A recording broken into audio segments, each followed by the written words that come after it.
बिस्मिल्लाहिर्रहमानिर्रहीम अस्सलाम वालेकुम। मैं हूं मोहम्मद अदनान और आप देख रहे हैं program professional development with Mohammad Adnan.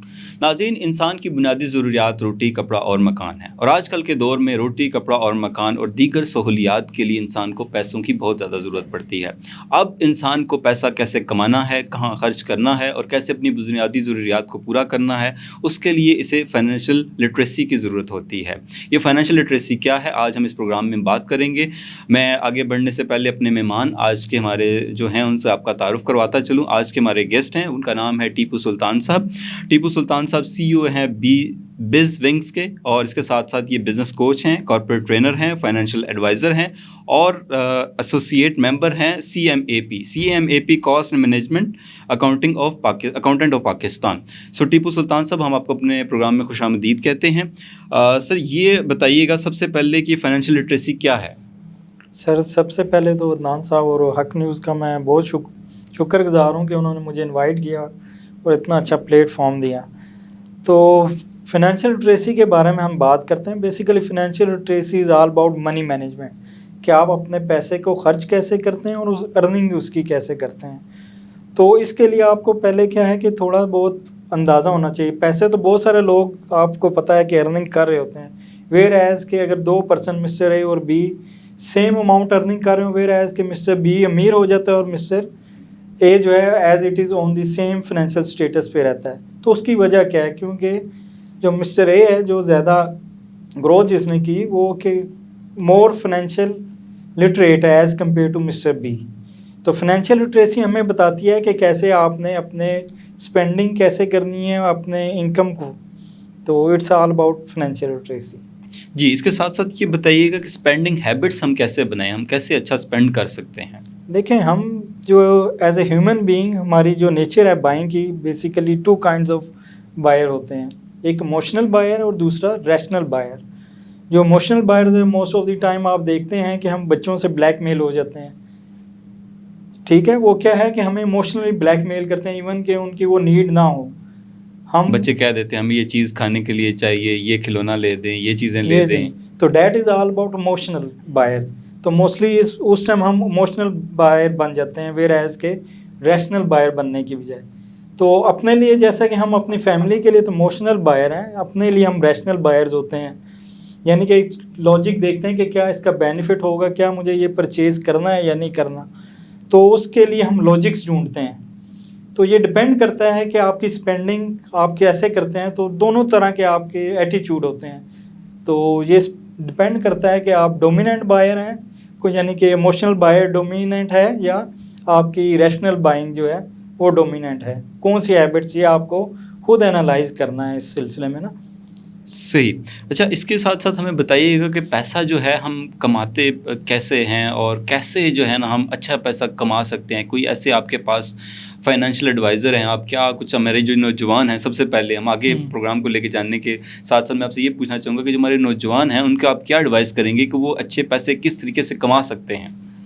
देखिए, सबसे पहले तो ये है ना कि हम कहते हैं कि सबसे अच्छी जो इन्वेस्टमेंट है डैट इज़ पर्सनल इन्वेस्टमेंट, जो आप अपने ऊपर जो खर्च करते हैं। हम क्यों अपने बच्चों के ऊपर इतना ज़्यादा डिग्रीज़ लेने के लिए एमबीएज़, पीएचडी और डिफरेंट लम्स वगैरह में हम एडमिशन क्यों उनको दिलवाते हैं? That is about personal investment, है ना। तो जितनी पर्सनल इन्वेस्टमेंट आप अच्छी करेंगे तो वो ग्रो करेगा। तो हम आते हैं यंगस्टर कैसे जो है पैसा यानी कि अर्न करते हैं। तो इसके लिए उनको क्या है, न्यू स्किल्स जो है ना वो सीखने पड़ेंगे।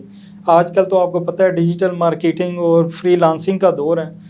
तो इस तरह वो न्यू स्किल्स डेवलप करके घर बैठे हुए, आपको पता है आजकल तो ऑफिस में जाने वाला कंसेप्ट ख़त्म होता जा रहा है। तो वो इस तरह अपनी अर्निंग को इंक्रीज़ कर सकते हैं। सबसे पहले अपने ऊपर काम करना होगा। उसके लिए नॉलेज और एक्सपीरियंस दोनों चाहिए, ताकि वैल्यू ऐड कर सकें वो स्किल आपके अर्निंग के लिए। बिल्कुल ठीक है। अच्छा, अब इसके साथ-साथ हमें ये देखने में आता है कि हाउस होल्ड का बजट जब मैनेज होता है, बजटिंग की हम पहले बात करते हैं, हाउस होल्ड बजट पे मैं थोड़ी देर बाद आता हूँ। पहले बजटिंग बताइए, बजटिंग क्या होती है? Budgeting all about resource management जैसे है ना। आपकी इनकम है, जैसे देखें पाकिस्तान और हर कंट्री जो है अपना एक बजट बनाता है एवरी ईयर, जिसको जो है ना जून से लेके जुलाई से लेके जून तक। तो इसी तरह आपको पता है कि हमारा भी क्योंकि सैलरी फिक्स होती है, चाहे इवन बिजनेस भी कर रहे हो, देन आपको जो अपना बजट ज़रूर क्रिएट करना चाहिए। उसकी वजह क्या है कि आपकी एक डायरेक्शन सेट हो जाती है। मोस्ट ऑफ द टाइम आपको रिसोर्सेज, क्योंकि इनकम अगर आपकी 1 लाख है फॉर एग्जांपल, तो आप उसमें से 1,10,000 का खर्चा नहीं कर सकते। तो आपको अपने वो क्या हो जाता है ना कि आप अपनी विंड की डायरेक्शन नहीं सेट कर सकते, आपको बोट का सेल जो है ना वो सेट करना पड़ेगा अपनी डायरेक्शन को सेट करने के लिए। तो इसके लिए जो आपकी इनकम के अंदर वो चादर जितनी उतने पाँव फैलाने चाहिए, वो है कि आप अपने इनकम को लिखें और अपने एक्सपेंसेस को जो है ना उसको रिटर्न डाउन करने से आपको क्या होगा, एक डायरेक्शन सेट हो जाएगी आपकी।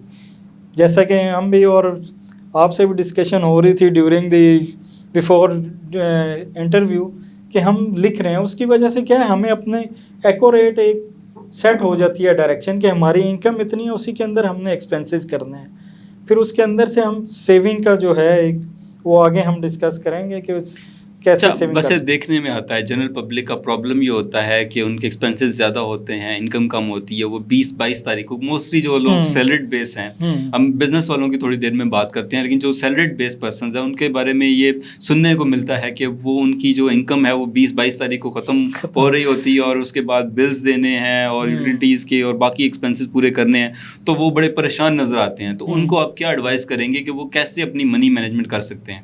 देखिए, सैलरीड पर्सन को कहा जाता है पहले 10 दिन जो है ना वो किंग होता है, खर्चा खुला कर रहा होता है। देखें, वो मैनेज नहीं कर रहा होता, उसकी फाइनेंशियल प्लानिंग नहीं होती क्योंकि वो फाइनेंशियली लिटरेट नहीं होता। जैसे रॉबर्ट कियोसाकी, आपको पता है कि रिच डैड और पुअर डैड में सारे वो आपको गुर सिखाते हैं कि आप अपनी मैनेज करें ना। आपकी इनकम उतनी हम मैनेज नहीं करते। वेयर एज कि आप देखें कि एक स्टार लेता है शख्स 1 लाख से, अगर 2 लाख उसकी नेक्स्ट मंथ में इनकम हो जाती है तो वो उसकी अपने एक्सपेंसेस को भी उसी रिलेटिवली उसी तरह वो इंक्रीज़ कर लेता है। तो क्या हुआ कि वो उसकी बाइंग स्पेंडिंग हैबिट्स जो है ना वो इंक्रीज़ होती जाती हैं विद इंक्रीज़ ऑफ इनकम। तो सैलरीड पर्सन का भी यही है कि अगर वो अपना प्रॉपर प्लान करें, और नीड्स और वांट्स 2 चीज़ें हैं आपकी। नीड्स तो आप क्या है वो कंट्रोल नहीं कर सकते, वांट्स आप अपनी कंट्रोल कर सकते हैं। तो अपनी वांट्स देखें, अब रिटर्न डाउन जब आप करेंगे तो अपनी वांट्स को सेपरेट कर दें अपनी नीड से, देन आप देखिएगा कि वो जो है विद पैसेज ऑफ टाइम वो अपना मेंटेन कर सकेंगे और मंथ के एंड पे जो है ना वो ऐसी और डिप्रेस और स्ट्रेस सिचुएशन नहीं आएगी। हमने अपनी नीड्स को ही अपनी वांट्स बनाया होता है। यही तो है, हमने ओवरलैप कर दिया, उसको मिक्सअप कर दिया ना, क्योंकि हम राइट डाउन नहीं करते। जब आप रिटर्न डाउन करेंगे तो देन आपको रियलाइज़ होगा कि शायद के होटलिंग, देखें बहुत सारे हम अननेसेसरी जो स्पेंडिंग कर रहे होते हैं होटलिंग के ऊपर, या अननेसेसरी पार्क्स में जाना, ग्राउंड्स में, इस तरह की स्पेंडिंग अननेसेसरी जो हम कर रहे होते हैं, वो क्यों इमोशनली ब्लैकमेल हो के भी जैसे भी है, तो उसको हमने ओवरकम करना है। यही तो फाइनेंशियल लिटरेसी है बेसिकली, जो आपने लर्न करनी है कि विद इन योर सैलरी आपने मेंटेन करना है अपना बजट। मतलब आपके कहने का मकसद ये है, बस एंटरटेनमेंट तो बड़ी ज़रूरी है, होटलिंग वगैरह और पार्क्स वगैरह में जाना बड़ा ज़रूरी है, लेकिन हमें अपने बजट के मुताबिक ऐसी जगह मुंतखब करनी चाहिए जहाँ पे हम अच्छा खाना खा भी सकें और हम अपने बजट के मुताबिक हो। ऐसा ना हो कि हम 5 स्टार होटल में खाना खा लें और उसके बाद पूरा हफ्ता 10 दिन जो है हम बिल्कुल बहुत कम उस पर आ जाएं, क्योंकि आजकल में आपने देखते हैं कि महंगाई बहुत ज़्यादा हो चुकी है। और पाकिस्तान की अगर हम बात करें तो पिछले 2-3 सालों में महंगाई काफ़ी ज़्यादा उसमें इंक्रीज़ हुआ। आप देखें आटा जो है उसका रेट कहाँ पहुँच चुका है, चीनी जो है वो कहाँ पहुँच चुकी है। तो ये वो मसाइल हैं जो कि एक जो हमारा लोअर तबका है उसके इस वक्त मसाइल हैं, उनके जो उस वक्त इनकम है। अब उस हिसाब से हम देखें तो महंगाई बढ़ी है लेकिन इनकम उस हिसाब से नहीं बढ़ी। तो आप लोगों को आप क्या एडवाइस करेंगे कि वो महदूद इनकम में इतने सारे एक्सपेंसेस को कैसे मैनेज कर सकते हैं? बिल्कुल, इसका ये है कि मैं जो अपने ट्रेनिंग्स में भी लोगों को बताता हूँ कि क्या 9 to 5 जॉब करें, आफ्टर 5 आप कुछ कर सकते हैं पार्ट टाइम। मोस्टली पीपल जो आपने देखा होगा सैलरीड पर्सन, वो क्या है वो एज अ पार्ट टाइम कुछ भी ऐसा नहीं कर रहे होते। न्यू स्किल्स की लर्निंग करके वो एक सेकंड सोर्स ऑफ इनकम भी डेवलप कर सकते हैं ना उसके ज़रिए। तो वो भी है कि फिर स्पेंडिंग आप थोड़ी और बेहतर कर सकते हैं। तो मतलब आपको सेकंड एक सोर्स के ऊपर, जैसे रॉबर्ट कियोसाकी कहता है, रिलाई नहीं करना, आपको कुछ मज़ीद रिसोर्सेज जो है ना सोर्स ऑफ इनकम आपको प्रोड्यूस करने पड़ते हैं और उसके लिए थोड़ा टाइम आपको स्पेंड करना पड़ेगा। थोड़े अपनी सेविंग करके एक्सपेंसेस से एक्सपेंसेस को रिड्यूस करके आप अपनी सेविंग को बढ़ा के तो बिल्कुल। इन्वेस्टमेंट कर सकते हैं ना। बिल्कुल, बहुत शुक्रिया। नाज़रीन, अभी हमारी बातचीत जारी है टीपू सुल्तान साहब से। आज हम फाइनेंशियल लिटरेसी पे बात कर रहे हैं, लेकिन अभी हम यहाँ पे लेते हैं एक ब्रेक, और ब्रेक के बाद हम वापस आके हम बात करेंगे कि हम सेविंग्स कैसे कर सकते हैं और नेटवर्थ जो है वो इसको हम कैसे बढ़ा सकते हैं, और नेटवर्थ का हमारी ज़िंदगी में फाइनेंशियल मैनेजमेंट में क्या किरदार होता है। सो स्टे ट्यून विद हक न्यूज़। खेल का मैदान वही मगर अंदाज है नया। तैयार हैं मैदान में फिर से जोश दिखाने। खेल में अब होगा टाकरा, जोश, जज्बे और जुनून का। अब उड़ाएंगे विकेट, लगाएंगे छक्के, दिखाएंगे अपना टैलेंट। महफूज शहीद क्रिकेट टूर्नामेंट 2020।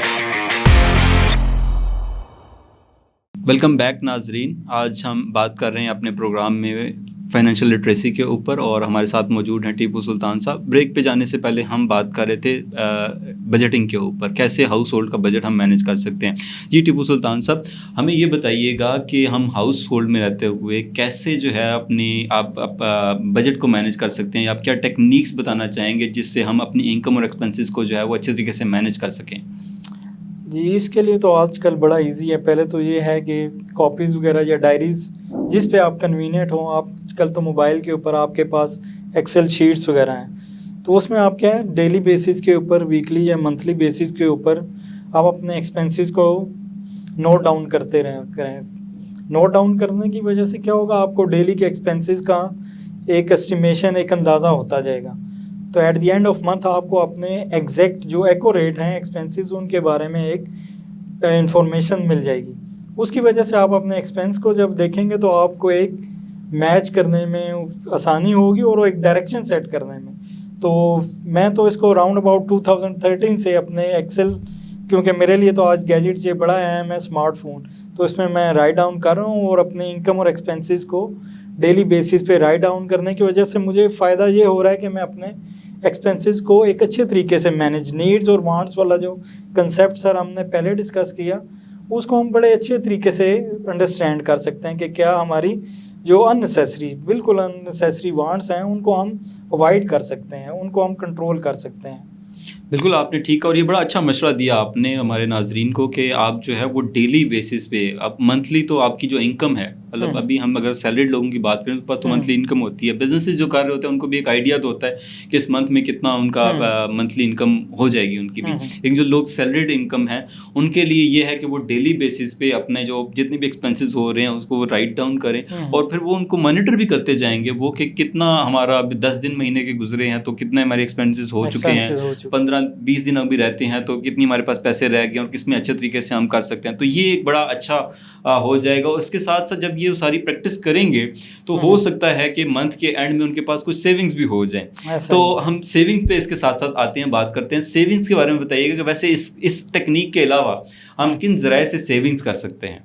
अच्छा, सेविंग्स का कंसेप्ट एक जो है ना बड़ा आप कह लें कि रॉन्ग कंसेप्ट है कि हम जो है एट द एंड सेविंग का कंसेप्ट लेके आएंगे, वेयर एज कि सेविंग का जो कंसेप्ट है वो बिफोर एक्सपेंसेस है, यानी कि on the first date of month आपको जो है ना कुछ पोर्शन सेविंग का करना होगा। उसके लिए 10-10-10-70 रूल है जो जिम रॉन देता है।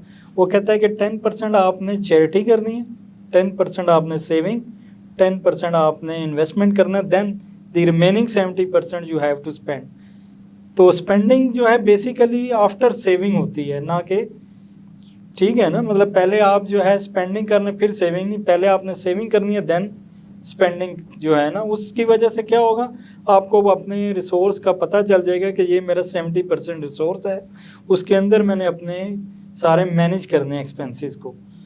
जैसे कमेटी का एक कंसेप्ट है ऑफिस के अंदर जो है वो क्या है बेसिकली सेविंग है। अगर एज ए लेमैन अगर हम देखें तो वो on the first date of month क्या है वो हम एक सेविंग साइड पे कर देते हैं। उसका फ़ायदा आपने देखा होगा कि वो एक लमसम अमाउंट जब मिलती है तो बेहतर है कि हम कहीं इन्वेस्ट कर लेते हैं, कोई नया एसेट जैसे कोई टीवी, कोई छोटी मोटी चीज़ हम अपने घर के लिए ख़रीद लेते हैं। तो बेसिक सेविंग को आपने ये याद रखना है कि बिफोर स्पेंडिंग आपने बिल्कुल सही। हम नाजरीन को दोबारा बताते चलेंगे, जिम रोहन का आपने बताया कि उनका रूल है इस हवाले से 10-10-10 + 70, मतलब 10% आपकी सेविंग, 10% आपकी चैरिटी, 10% आपकी इन्वेस्टमेंट के लिए और 70% आपने अपनी स्पेंडिंग के लिए रखना है। तो नाजरीन, आपके लिए बड़ा अच्छा फार्मूला जिम रोहन साहब की तरफ से है कि आपने 10% जो है वो चैरिटी के लिए रखने हैं, 10% इन्वेस्टमेंट के लिए रखने हैं, 10% आपने सेविंग के लिए रखने हैं और 10% आपने 70% आपने अपनी स्पेंडिंग के लिए रखने हैं। थैंक यू सो मच, ये बड़ा अच्छा फार्मूला बताया और मैं खुद आइंदा से कोशिश करूँगा कि ये 70-10-10-10-70 रूल जो है ना, इसको अपनी ज़िंदगी में अप्लाई कर सकूँ। अच्छा, इसके अलावा सेविंग्स का आपने बताया, जो इन्वेस्टमेंट है हमारी, आप ये बताइएगा कि लोग कंफ्यूज होते हैं इन्वेस्टमेंट पे, अब किन चीज़ों पे इन्वेस्टमेंट करें ताकि वो इन्वेस्टमेंट करते हुए थोड़ा सा बंदे को वो लगता है ना कि हमारे पैसे डूब ना जाएं, ये हमें रिकवरी हो ना पाए इस चीज़ की। तो इन्वेस्टमेंट के हवाले से आप क्या स्पेशल टिप्स देना चाहेंगे? देखें, रिस्क जो है ना, लाइफ का रिस्क टेकर कुछ होते हैं, कुछ रिस्क को अवॉइड कर रहे होते हैं। ये डिपेंड करता है बिहेवियर के ऊपर, पर्सन टू पर्सन के ऊपर। तो लेकिन इन्वेस्टमेंट ज़रूर करनी चाहिए, क्योंकि इसी की वजह से देखें ना, वो ग्रो करेगी आपके पैसा जो है। अदरवाइज़ तो आप घर पे रख लेंगे और आपकी परचेजिंग पावर, आपको पता है ड्यू टू इन्फ्लेशन, जो महंगाई का रेट हम जिसे कहते हैं, उसकी वजह से तो आपका पैसा डी वैल्यू हो जाता है।